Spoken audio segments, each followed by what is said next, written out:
பகவதே ஸ்ரீரமணாய. அருவுரு அமைந்து ஞான அருளிருநயனமேந்தி பொருளதுவெனப் போந்தார்க்கு புக்ககமாகி அன்பர் மருள் உருமயக்கம் தீர்க்கும் மகா குரு ரமணமூர்த்தி திருவடி கண்ணிலொற்றி சிந்தையில் தியானம் செய்வார். எந்த லோக மகாகுரு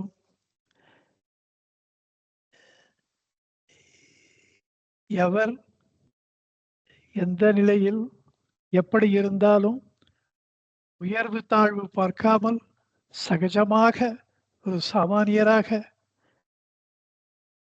அனைத்து மாந்தரிடமும் மிக கலகலப்பாக உற்சாகமாக சுறுசுறுப்பாக எந்த விதமான ஒரு தயக்கமும் இல்லாதவராக பூர்வ பாஷியாக அவரே முதலில் சென்று பேசுபவராக மிருது பாஷியாக வாய்ஸை ரைஸ் பண்ணாம ரொம்ப சன்னமான குரலில ரொம்ப ஆழமான உரையாடல்களை தருபவராக எந்த ஒரு வேலையும் ஒரு பணியை செய்யும் பொழுதும் அது உயர்வு என்றோ தாழ்வு என்றோ பார்க்காதவராக த டிக்னிட்டி ஆஃப் லேபர் என்பதை மிக பெருத்த அளவிலே மதிப்பவராக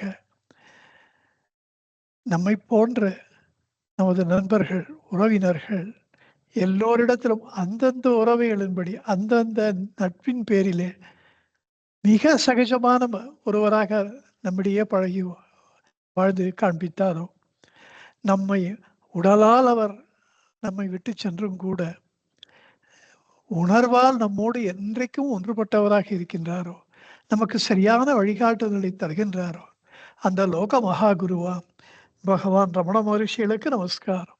அவருக்கு மறுபடியும் நமஸ்காரம். அவருக்கு எப்போதும் நமஸ்காரம்.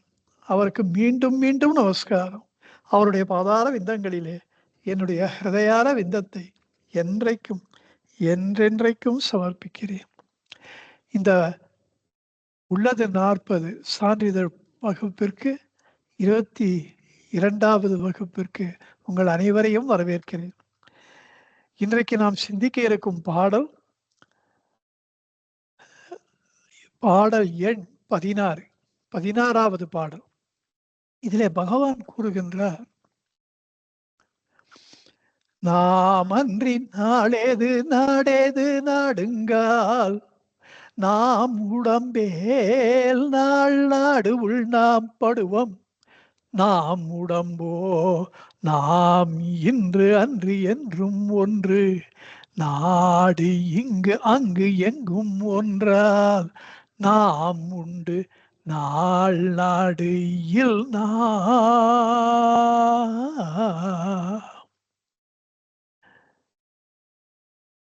நாமன்றி நாளேது நாடேது என்கிறார். இந்த பாடலுக்குள் செல்வதற்கு முன்னால இதை பற்றிய ஒரு சுவையான ஒரு செய்தி ஒன்று இருக்கின்றது. முதல்ல முருகனார் இந்த உள்ளது 40ன்னு அவர் மனசில் நினைச்சிக்கல. பகவான் எழுதி உள்ளத தனிப்பாடல்கள்லாம் அந்தந்த பேப்பர்ல அங்கெங்கெல்லாம் இருந்தது. அதையெல்லாம் ஒன்றாக திரட்டினார். அது சில அடியவர்கள் கிட்ட இருந்தது. அவகிட்ட எல்லாம் அதை போய் வாங்கினார். இப்படி சுமார் 21 பாடல்கள் அவருக்கு கிடைத்தன. அந்த 21 பாடல்களிலே இந்த பாடலும் ஒன்று. ஆனா இது வேற மாதிரி அமைந்திருந்தது. எப்படின்னா, அது எப்படி இருந்ததுன்னா, நாமன்றி நாளேது நாம் நம்மை நாடாது நாம் உடல் என்று எண்ணின் நமை நாள் உண்ணும் நாம் உடம்போ நாம் இன்று சென்ற வரு நாள் என்றும் ஒன்றதனால் நாம் உண்டு நாள் நாடு வரல நாள் உண்ட நாம் அப்படி அருளி இருந்தார் பகவான். அதை பார்த்து முருகனார் சொன்னார், இந்த கால தேசங்கள் என்றுமே ஒன்றாக சொல்லப்படுவன. நீங்க முன்னாடி பண்ண 2 பாடல்ல ஒரு பாடல்ல தன்மை உண்டேல் அப்படின்னு இடங்களை பற்றியும் நிகழ்வினை அப்படின்னு ஆரம்பிச்சு அடுத்த பாடல்ல காலத்தை பற்றியும் சொல்லியிருக்கீங்க. கால தேசம் 2 பத்தி சொன்ன அப்புறம் இந்த பாடல்ல காலம் மட்டும் மறுபடியும் வருது. அந்த நாடு இல்லாம இருக்கே. காலத்த பத்தி சொல்லியிருக்கு. தேசம் இல்ல. கால தேசங்கள் ஒண்ணா சொன்னா நல்லா இருக்குமேன்னு ரொம்ப பகவான்கிட்டலாம் அவர் பேசும்போதெல்லாம் ரொம்ப பணிவா பேசுவார். பகவான் அத புரிஞ்சுப்பார்.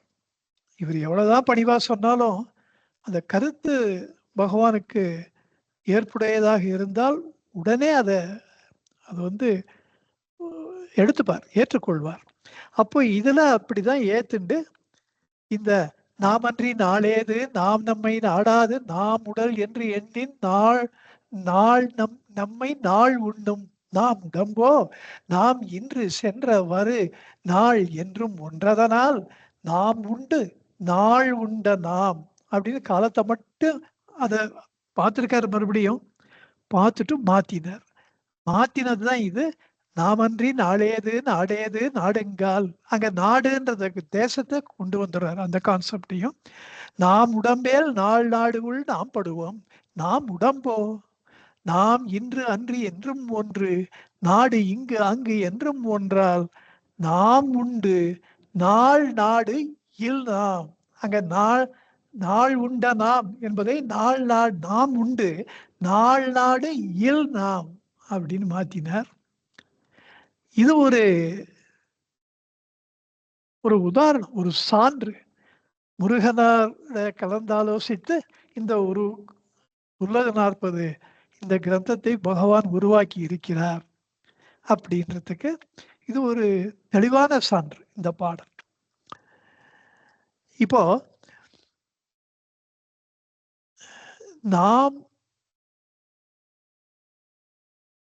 அப்படின்னு முதல் வரியில சொல்றது, நாமன்றி நாளேது நாடேது நாமன்றி நாளேது நாடேது அப்படின்னும் பொழுது, இந்த நாம் என்பத அகந்தைன்னு சொல்றவாளும் இருக்கா. ஆனா அது கலிவேண்பாவா பகவான் தொகுத்த போது அது ஆன்மான்னு தான் சொல்றார். அப்ப அவர் சொல்றது உணர நின்ற பொருள் அப்படின்ற வார்த்தையை 3 சொல்ல போட்டு உணர கனெக்ட் பண்றார். உணர நின்ற பொருள் நாமன்றி நாளேது அப்படின்னும் போது என்றைக்கும் இருக்கப்பட்டதாகிய உணர நின்ற என்றால் அது இந்த ஆன்ம வஸ்துவை நீ உணர்ந்து கொள்ளும் பொழுது உணர நாம் அதை உணர்ந்தவுடன் நின்ற பொருள் நம் இதே நிற்றல்னா ஒரு என்ன அர்த்தம்னா நிலைத்தல்னு ஒரு அர்த்தம் உண்டு. நிற்றல்னா நிக்கிறதுன்றது ஒரு அர்த்தம் மட்டும் இல்ல, அந்த நிக்கிறதுன்ற அர்த்தம் கூட நிலைத்தல் என்பதினாலே அது நிற்றல். அது நிக்கிறதுன்றது நிலைத்து விட்டது அப்படிக்காக சொல்றது. அப்படித்தான் அந்த நிற்றலுக்கு உண்மையான அர்த்தம் நிலைத்தல். அப்படி நின்ற பொருள் உணர நின்ற இதுல தமிழ் சுவாரஸ்யம் பகவானுக்கே உரியது. உணர அந்த நாம் அதை உணர்ந்து கொண்ட உடன் அர்த்தம் உணரவும் நின்ற பொருள் நம் இதயத்திலே எழுந்தருளி பர்மனண்டா நின்றுவிட்ட அந்த பொருள் நாமன்றி அது நம்ம தானே அந்த அப்படி இருக்கின்ற நாம் அன்றி ஆன்மாவாக இருக்கின்ற நாம் அன்றி நாளேது நாடேது அப்படித்தான் ஆகுது. ஆனா இத கலிவெண்பாவா மாத்துறதுக்கு முன்னாடி இப்படி அகந்தைன்னு சொல்ற அர்த்தம் வந்திருக்கலாம். அப்படி சில பேர் பண்ணியிருக்கா. அதுலயும் தப்பு இல்ல. ஆனா இப்போ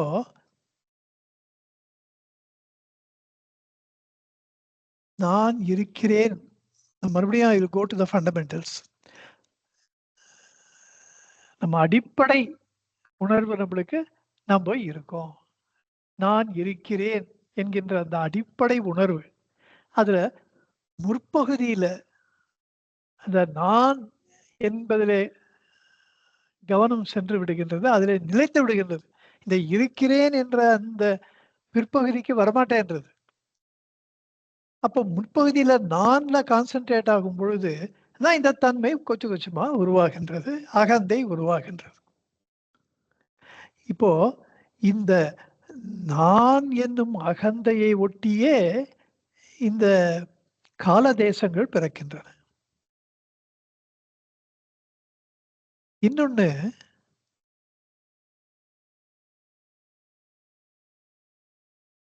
அந்த நான் இருக்கிறேன் என்ற உணர்வு அந்த நான் என்பதிலே குவியும் பொழுது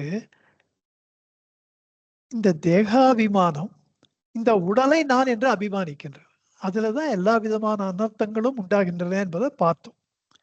அப்படி இந்த நான் என்கின்ற இந்த உணர்வு குறுக்கப்படுவதற்கு காரணம், எல்லையற்று இருக்கின்ற இந்த நான் என்ற உணர்வு, நான் இருக்கிறேன் என்பதை காம்போசிட்டா பார்க்காம, நான் அப்படியே அதை பிரிச்சு பார்க்கறது.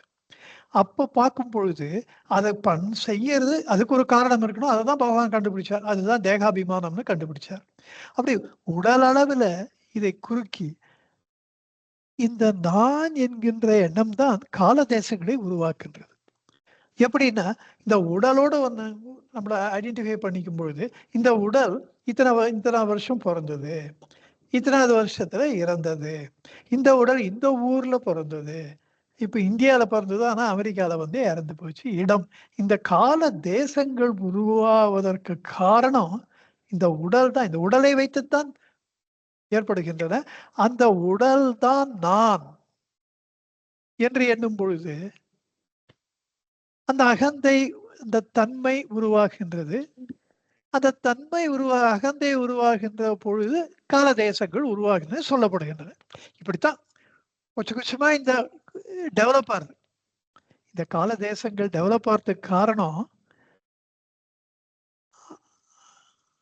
இந்த தேகாபிமானம். அதனால இந்த உடல் நான் என்பது, அதனால இந்த உடல் இப்பொழுது தோன்றியது, இப்பொழுது மறைந்தது. இந்த இடத்திலே தோன்றியது, இந்த இடத்திலே மறைந்தது. இப்படி கால தேச இவ்வளவு காலங்கள் உயிர் வாழ்ந்தது, இவ்வளவு காலங்கள் இந்த இடத்துல இருந்தது. இந்த கான்செப்ட்ஸ் எல்லாமே உருவாவதற்கு காரணம் இந்த உடல்.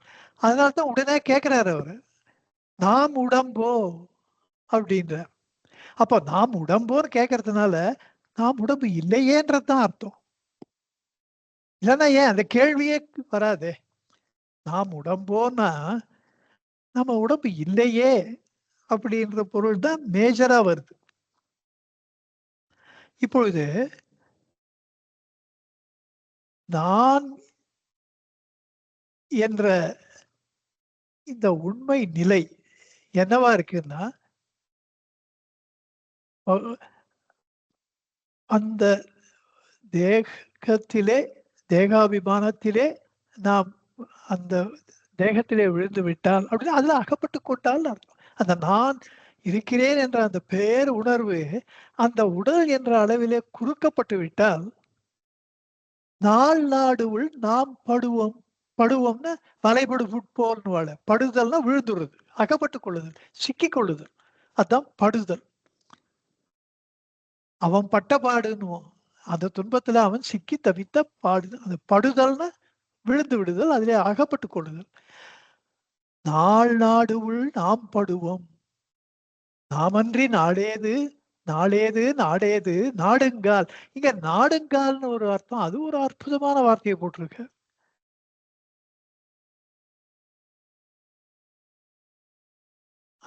அத சொல்றேன். அதாவது இந்த நாம் உடம்பேல், நான் இந்த உடல் தான் என்றால் நாள் நாடு உள் நாம் படுவோம், விழுந்து விடுகிறோம் அப்படின்னு கேட்டுட்டு, நாம் உடம்போ? நம்ம இந்த உடம்பு இல்லையே. நம்ம எப்படி இந்த உடல்னு சொல்லலாம்? ஆகவே நாம் உண்மையிலேயே ஆன்மாதான். இந்த அழியும் உடலை நான் என்று அபிமானித்து அழிந்து போகும் அகந்தை அல்ல. அததான் கடைசி வரியில சொல்றார். நாம் உண்டு, நாள் நாடு இயல் நாம். நாம் இந்த கால தேசங்கள் அல்ல என்று இந்த பாடலை நிறைவு செய்கிறார். இதுல நான் என்பது அகந்தையை குறிக்கின்றது, ஆன்மாவையும் குறிக்கின்றது. இது இட்ஸ் அ பாரடாக்ஸ். நம்ம தான் எந்த இடத்துல இந்த நான் என்ற வார்த்தை அகந்தையை குறிக்கிறது, எந்த இடத்துல ஆன்மாவை குறிக்கிறது அப்படின்னு பகுத்து பாகுபடுத்தி கொள்ளுதல் சார்ட் அவுட் பண்ணிக்கணும். இப்படி உதாரணத்துக்கு என்ன சொல்லலாம்? நான் எனும் சொற்பொருளாம் அது நாளுமே நானற்ற தூக்கத்தும் முந்தி பெற நமதின்மை நீக்கத்தால் முந்தி பெற. நான் என்னும் சொற்பொருள், இந்த நான் நான் நம்ம நினைக்கிறோமே இந்த சொல், நான் இருக்கேன் அப்படின்ற வார்த்தை, அந்த சொல்லுக்கு பொருள். அதுக்கு அர்த்தமா எது இருக்கு? அந்த அர்த்தம் ஆன்மா தான். அந்த அதுதான் நான் எனும் சொற்பொருள். உங்களுக்கு அது புரியறதுன்னு நெனைக்கிறேன். ரொம்ப எக்ஸ்பிளைன் பண்ணாக்கா புரியாம போயிடும். இந்த நான் என்று எழுகின்ற உணர்வினுடைய பொருள் நாளுமே எப்பொழுதுமே நானற்ற தூக்கத்தும் முந்தி வர, நான் என்பது இல்லாத தூக்கத்தில் அப்போ 2வது சொல்ற நான் அகந்தை. முதல்ல சொல்ற நான், நான் என்கின்ற ஆன்மாவாக இருக்கின்ற அந்த சொல்லுக்கு பொருள் ஆன்மா. அங்க நான் என்பது உணர்வு. அங்க அந்த அகந்தைய குறிக்கல. சட்டில் டிஃபரன்ஸ் இருக்கு. நான் எனும் சொற்பொருள், சொற்பொருள் ஆமது அது நாளுமே. இந்த நான் இருக்கிறேன் என்ற உணர்வு பேருணர்வு. அந்த பேருணர்வு நானற்ற தூக்கத்தும் உந்தி பெற, இந்த நான் என்கின்ற சிற்றுணர்வு அகந்தை இல்லாத அந்த தூக்கத்துல வெறும் அந்த பேருணர்வாகத்தான் நாம் ஜீவிக்கிறோம். விழிப்பு நிலையில அது தூக்கத்துல, விழிப்பு நிலையில நமதின்மை நீக்கத்தால் உந்தி பெற, நமதின்மை நாம் இந்த உடல் அல்ல, இந்த அகந்தை அல்ல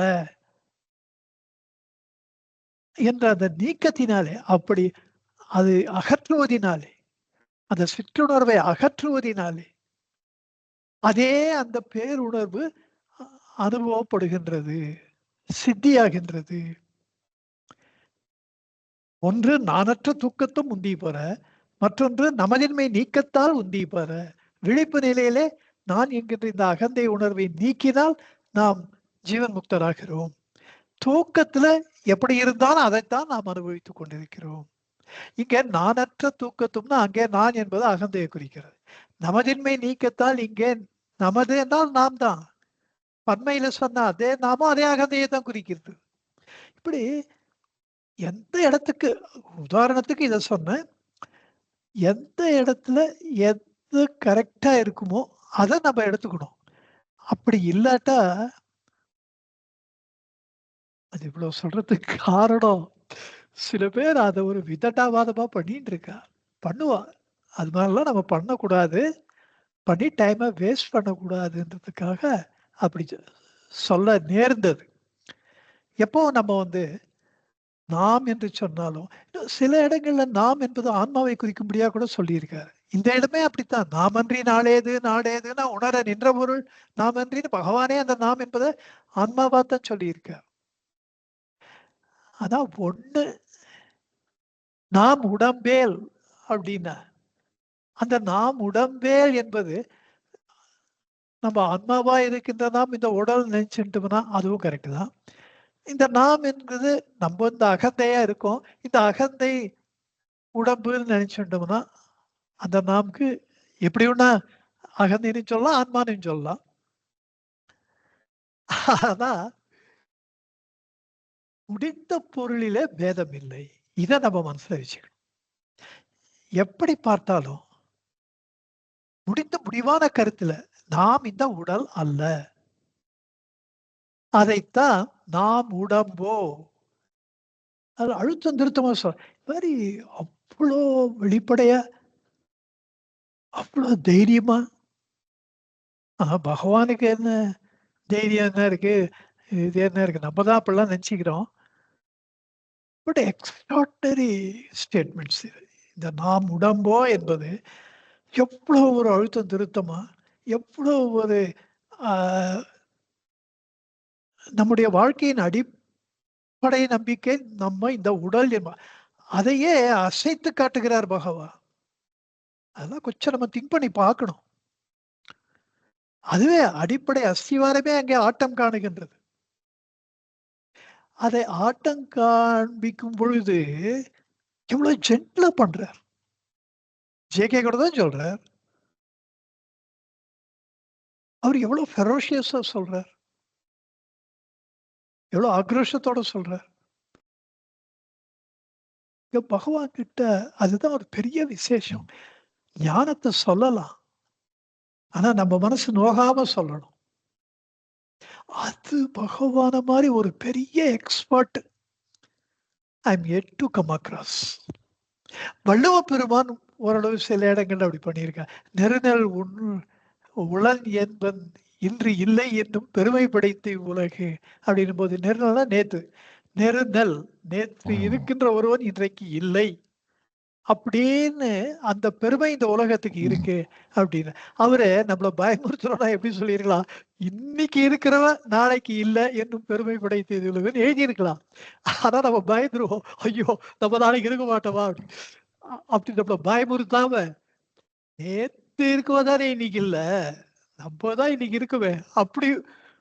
ஆனா உண்மை என்ன, ஒண்ணுதான், இந்த உடலுடைய அவர் கூறுகின்றார்.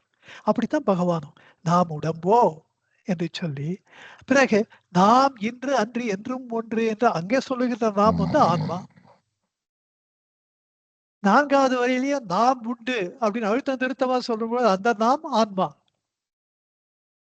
இதுல முதல் வரியில நாமன்றி நாடேது நாடேது நாடுங்கால் அப்படின்றார். இந்த நாடுங்கால் என்பது ஒரு ஒரு சுவாரஸ்யம் இருக்கு. அதுல ஒரு ஒரு இன்ட்ரெஸ்டிங்கான விஷயம் இருக்கு. ஒரு சாமானிய பொருளா சொல்லிடலாம். இந்த நான் நாம் என்பதை ஆராய்ந்து பார்க்கும் பொழுது அப்படின்னு சொல்லலாம். அது சாமானிய பொருள். ஆனா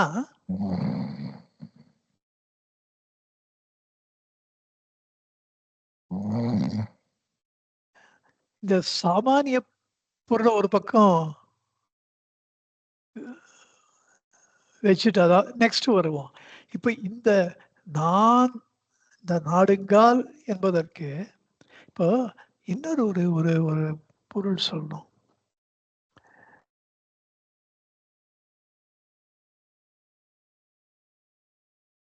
தொடுதற்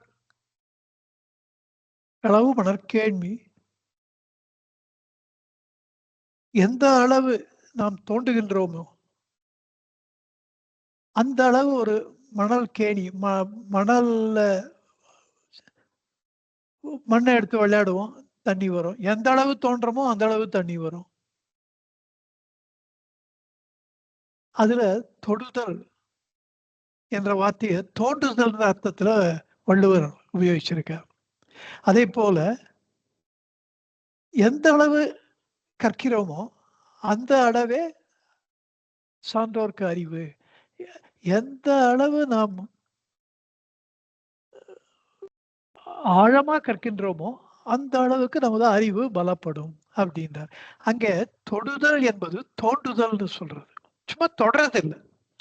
அது மாதிரி இங்க நாடுங்கால் என்பது நாடுதல் என்பது ஏதோ அதை போய் நாடினோம், நாடிட்டு அதுக்கு இதுக்கு நமக்கு சம்மந்தம் இல்லாம கூட இருக்கும், அந்த மாதிரி இல்லை. அதை நாடுகிறோம் அந்த இந்த இடத்துல நாடுதல் என்றால் தீவிரமாக ஆராய்ச்சி செய்யும் பொழுது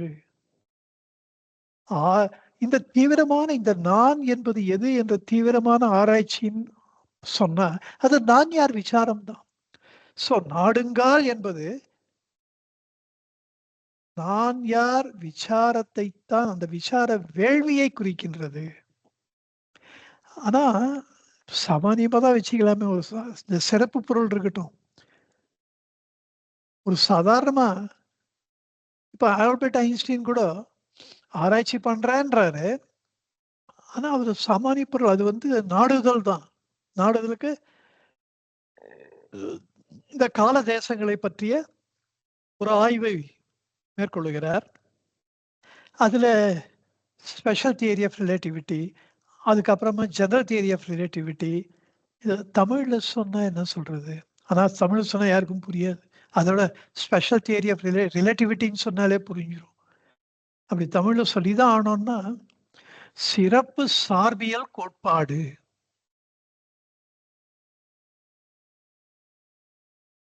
ஜெனரல் தியரி பொது சார்பியல் கோட்பாடு இப்படி சொல்வா.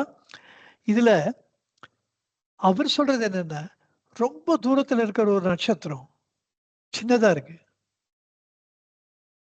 அந்த டிஸ்டன்ஸ்னால சின்னதா இருக்கு. உண்மையில பூமியை விட சூரியனை விட பல மடங்கு பெரியது நட்சத்திரங்கள். ஆனா சூரியனை விட சின்னதா தெரிகிறது. ஏன்னா சூரியன் ஒரு நட்சத்திரத்தை விட நமக்கு கொஞ்சம் கிட்ட இருக்கு.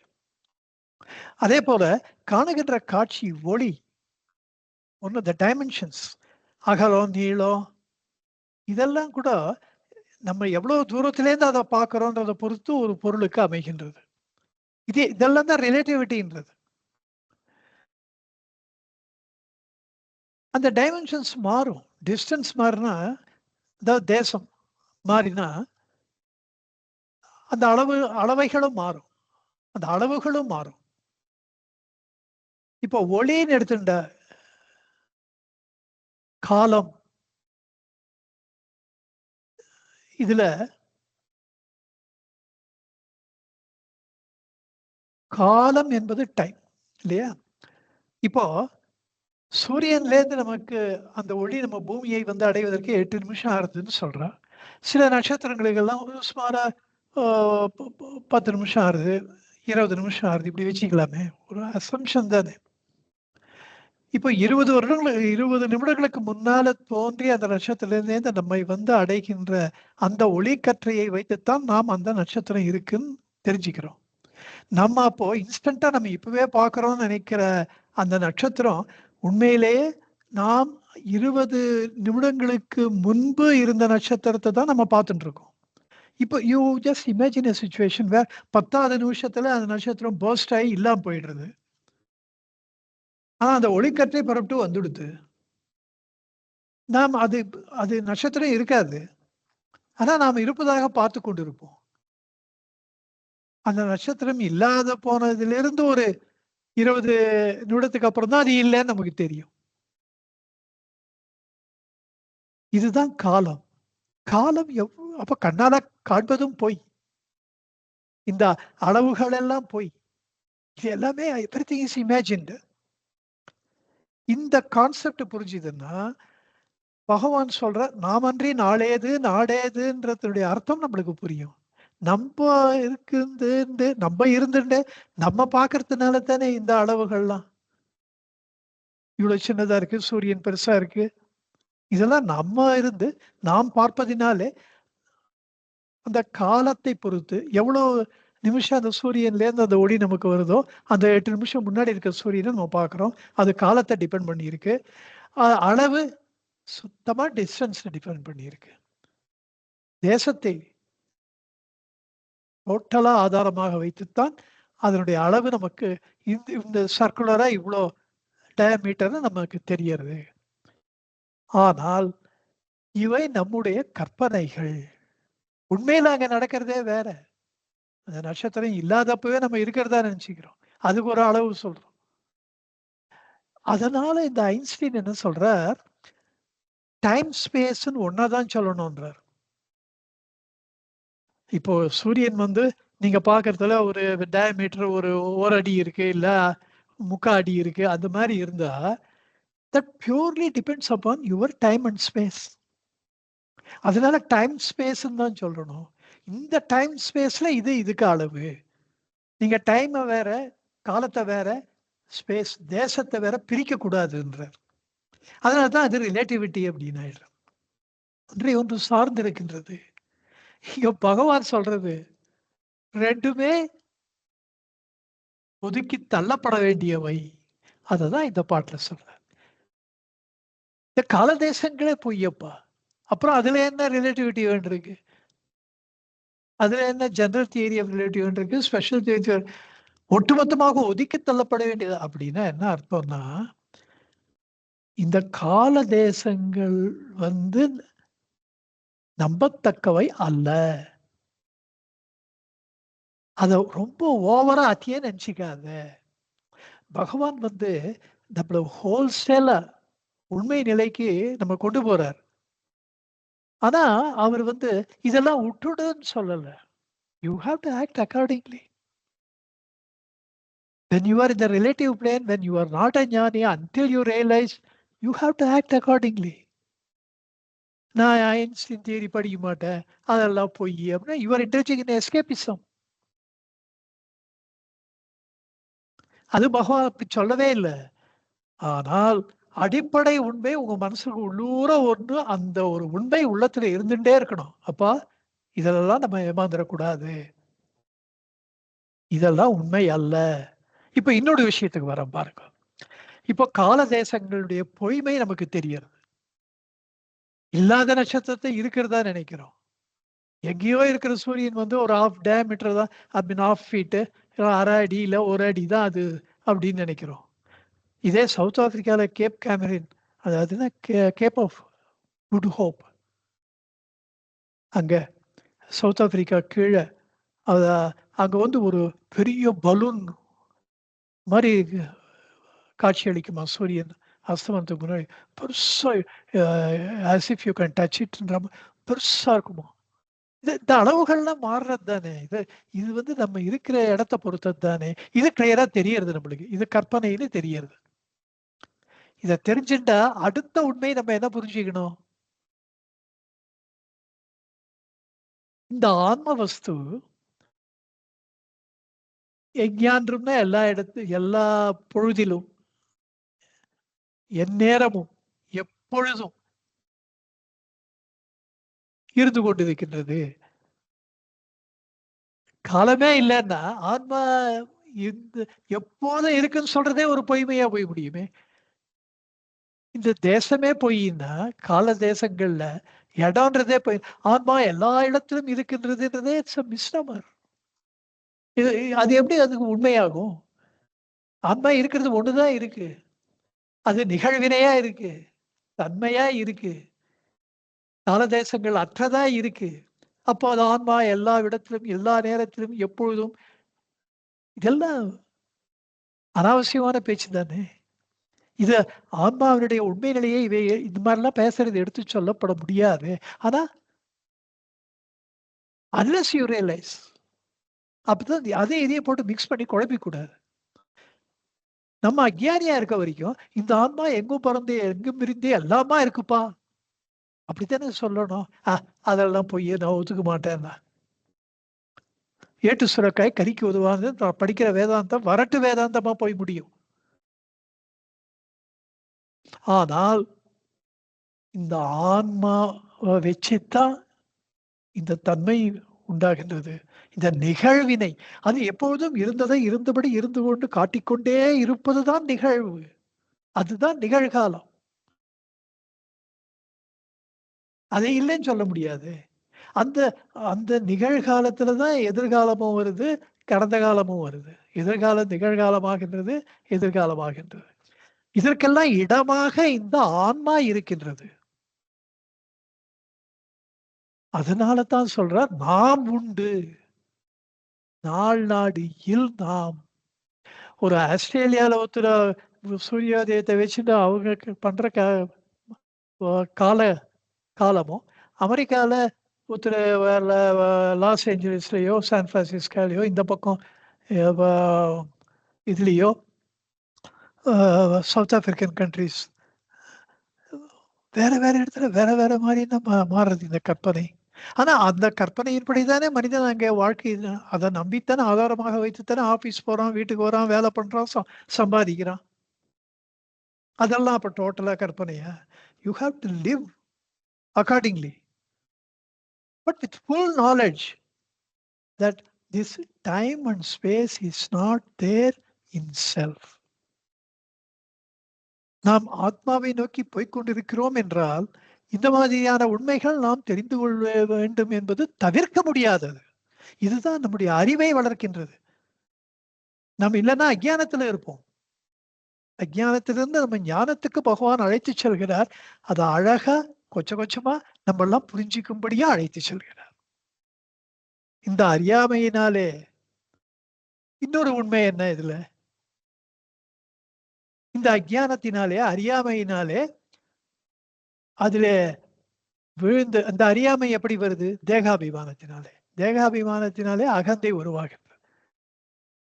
இப்படி இந்த அறியாமையினாலே ஆட்கொள்ளப்பட்ட அகந்தையினாலே ஆட்கொள்ளப்பட்ட ஜீவனை இந்த காலம் உண்ணும். அதுல என்ன டவுட் இருக்கு? ஒரு காலகட்டத்திலே பிறக்கிறோம், ஒரு காலகட்டத்திலே இறக்கிறோம். அந்த நாள் நம்மை உண்ணும். நாம் ஏதோ இந்த காலத்தை அப்படியே அனுபவிக்கிறோன்றது இல்ல, காலம்தான் இந்த உடலை அனுபவித்துக் கொண்டிருக்கின்றது. ஆனால் ஞானியுடைய நிலைமையில போய் யோசிச்சு பாருங்க. அந்த ஞானிக்கு உள்ளே அந்த காலம் இடம்பெறும். அந்த ஞானியினுடைய ஞானம், அறிவு இந்த நாளை, அதாவது இந்த காலத்தை உண்டுவிடும். ஆகவே இந்த கால தேச கற்பனைகள் ஆன்ம வஸ்துவினிடத்திலே இல்லை. இந்த கால தேசங்களை விழுங்கி நிமிர்ந்து நிற்பது ஞானியின் நிஜானுபவம். நான் இருக்கிறேன் என்கின்ற ஆன்மா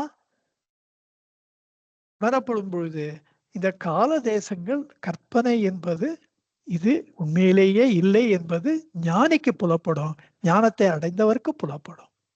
ஆனால் அது அந்த மாதிரி புலப்படும் தெரிஞ்சிக்க வேண்டுமா வேணாமா? அததான் பகவான் இங்க நமக்கு, இதுதான் விவர்த்தம்ன்றது. பொய்த்தோற்றம்ன்றது, விவர்த்தம்னா பொய்த்தோற்றம். அப்ப பொய்த்தோற்றம் இப்படி இருக்கின்றது அப்படின்னு நமக்கு கத்துக் கொடுக்கறது தானே பகவான் இந்த உலக நாளுடைய நோக்கமே. இந்த பொய்த்தோற்றத்தை தெரிந்து கொள்வதே பாதி அந்த அஜாதமாகிய உண்மை நிலையை தெரிந்து கொள்வதற்கு உதவும் இல்லையா? அதைத்தான் பகவான் இங்கே செய்து கொண்டிருக்கின்றார். இனி அடுத்து வரும் பாடல்ல ஒரு நாகராஜன் சார் கேட்ட மாதிரி இந்த அஜாதமோ விவர்த்தமோ இது என்ன, இந்த ரெண்டுத்துக்கும் உள்ள வித்தியாசம் அப்படின்னா, ஞானியும் சரி அஞ்ஞானியும் சரி இந்த உடலை ஒரே மாதிரியாகத்தான் பார்க்கிறார். ஞானியோ அஜாதத்திலிருந்து பார்க்கிறார், அஞ்ஞானியோ விவர்த்தத்திலிருந்து இதை பொய்த்தோற்றம் என்று தெரிந்து கொள்ளும்படியாக பார்க்கிறார். அப்படி அந்த விவர்த்த சித்தாந்தம் அவருக்கு பிடிபடலைன்னா முழுமையான அஞ்ஞானத்திலிருந்து பார்க்கிறார். இது இந்த உடல் நான் தான் என்று அபிமானிக்கிறார். மேலும் இந்த அடுத்த 2 பாடல்லையும் இதை பகவான் சொல்றார்.